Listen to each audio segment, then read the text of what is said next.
নবীদের বৈশিষ্ট্য হচ্ছে নবীরা যেখানে মারা যায় ওখানেই কবর দিতে হয়। জানেন এটা? বিষ্ণু ইসলাম মারা গিয়েছিলেন আম্মাজান আয়েশা রাদিয়াল্লাহু তাআলা আনহার ঘরে, বলে ওখানে বিষ্ণু ইসলামের কবর রয়েছে, ওখানেই কবর। এবং ওই কবর দেওয়ার পরেই ওই কবর দেওয়া ঘরের ভিতরে আম্মাজান আয়েশা যতদিন আয়েশা রাদিয়াল্লাহু তাআলা আনহা যতদিন বেঁচে ছিলেন ওখানেই ছিলেন কবরের পাশে। এরপরে বাবা মারা গেলেন আবু বকর, বিষ্ণু ইসলামের পাশে কবর দেয়া হলো, বাবা আর স্বামীর পাশেই থাকলেন।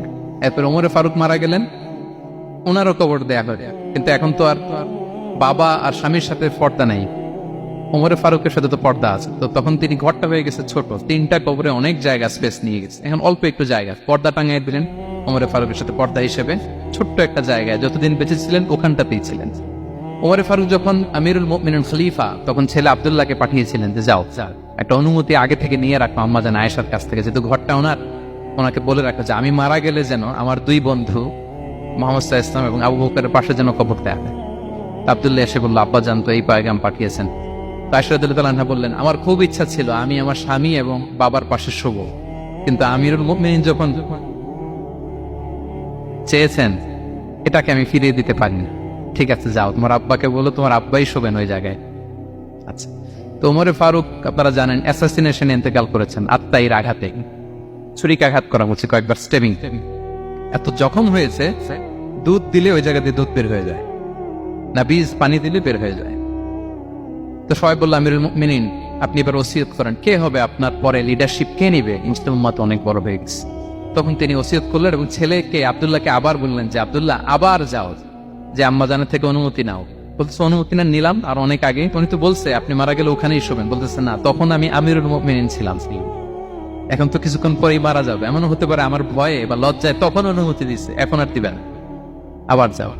আবার গেল, আয়েশা রাদিয়াল্লাহু তাআলা আনহা বললেন না, এখন আমি আগের কথার উপরে আছে, তোমার আব্বাই সেখানে শো। সুবহানাল্লাহ। ওমরে ফারুক ওখানে শুলেন, তখন তিনি পর্দা আরম্ভ করলেন আম্মাজান আয়েশা। তাহলে রাসূল সাল্লাল্লাহু আলাইহি ওয়াসাল্লামের কবরটা হচ্ছে আম্মাজান আয়েশা রাদিয়াল্লাহু তাআলা আনহার ঘরের ভেতরেই। আপনারা মসজিদে নববী যারা ভিজিট করেছেন তারা জানেন যে আপনারা যখন কিবলামুখী হয়ে নামাজ পড়েন, বাম দিকে বিষ্ণু সাল্লাল্লাহু আলাইহি ওয়াসাল্লামের কবর, সেখানে রাসূল সাল্লাল্লাহু আলাইহি ওয়াসাল্লামের পাশে আবু বকর এবং ওমরে ফারুক রাদিয়াল্লাহু তাআলা আনহুমা শুয়ে আছেন। রাসূল সাল্লাল্লাহু আলাইহি ওয়াসাল্লামের কবর থেকে মিম্বার পর্যন্ত এই পুরো জায়গাটা রাউদাতুম মিন রিয়াদিল জান্নাহ, দুনিয়ার বুকে জান্নাতের একটা টুকরা। বিষ্ণু সাল্লাল্লাহু আলাইহি ওয়াসাল্লাম ইন্তেকালের আগে ওনাকে অপশন দেয়া হয়েছে, নবী আপনি চাইলে থেকে যেতে পারেন আজীবন, আর চাইলে আমার কাছে চলে আসতে পারেন, এই হ্যাভ অপশন। বিষ্ণু সাল্লাল্লাহু আলাইহি ওয়াসাল্লাম তার রবের সাথে সাক্ষাৎকে চুজ করেছেন এবং ইন্তেকালের আগে তিনি পড়েছিলেন আল্লাহুম্মা গফিরলি ওয়ারহামনি ওয়ালহিকনি বির রাফিকিল আ'লা, আল্লাহ আপনি আমাকে ক্ষমা করুন, আল্লাহ আপনি আমার প্রতি রহম করুন, আল্লাহ আমি আপনার সান্নিধ্যে যেতে চাই, পৃথিবীতে থাকতে চাই। অপশন দেওয়া হয়েছে, আপনার অপশন দেওয়া হবে, হ্যাঁ চাইলে আজীবন থাকেন।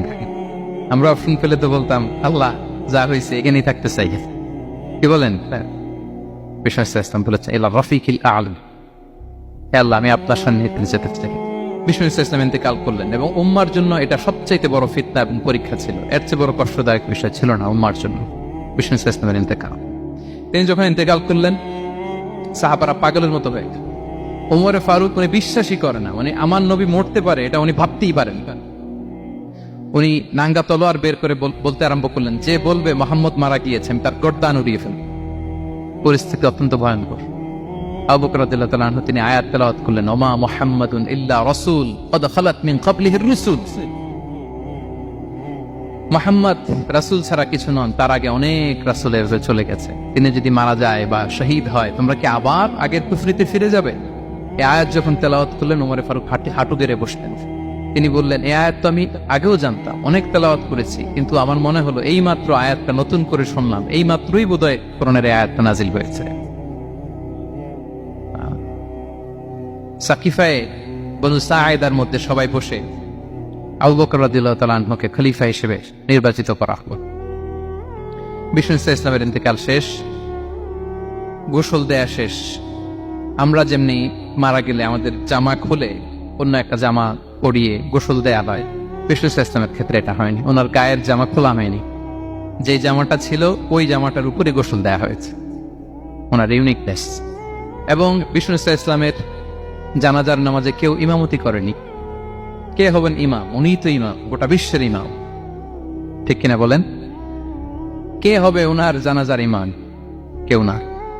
সাহাবারা ডিসাইড করলেন কেউ ইমামতি করবে না। 5-7 জন করে দরজা দিয়ে, এই দরজা দিয়ে ঢুকে নিজেরা জানাজার নামাজ পড়ে ওদিক দিয়ে বের হয়ে যাচ্ছে। এইভাবে পুরা উম্মাহ সব সাহাবারা নিজেরা জানাজার নামাজ পড়ে